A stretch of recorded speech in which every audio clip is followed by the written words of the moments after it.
Alright, so y'all asked for a tutorial. This is actually going to be my first one I've ever done, my first ever video one. So let me show you real quick. The tutorial people were asking for was how to use a digital overlay whiteboard.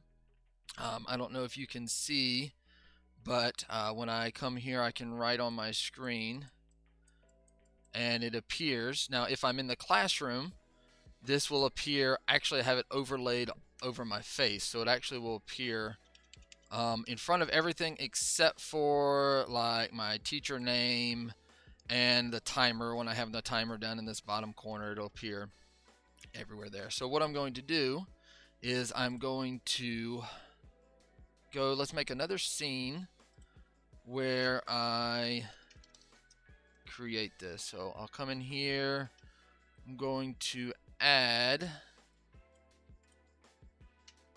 let's add a background. So let's just do an image. We'll come in here and choose my normal background that I have.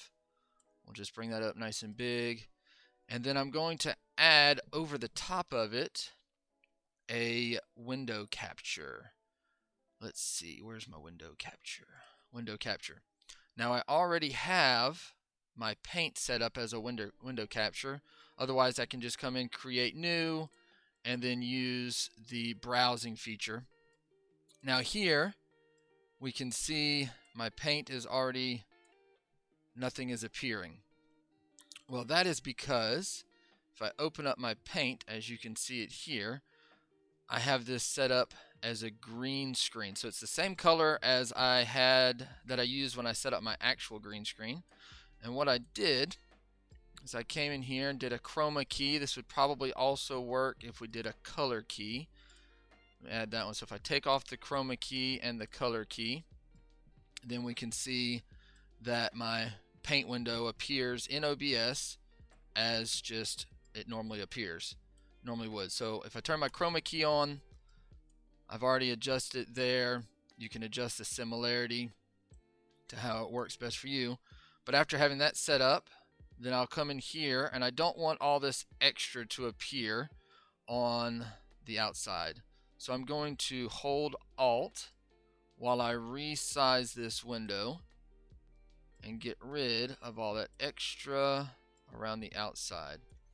Now I'll take this, I can resize it to however big I need, center it here, we'll come transform it, center it to the screen, and now when I come over and I write on my paint window, then it will appear as if I were writing there. Now because of the order that I have everything set up, right now it's appearing under or on top of my background.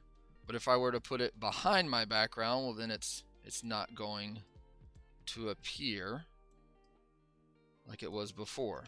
So you have to make sure that this is overlaid on top of your of everything else, everything that you want to show, or everything that you want to write on top of. Alright, so that was quick and dirty. If you have any questions, let me know. If you need more explanation or more detail, I can try to do this again and go into a little bit more detail there. Alright, thank you. Y'all have a good one.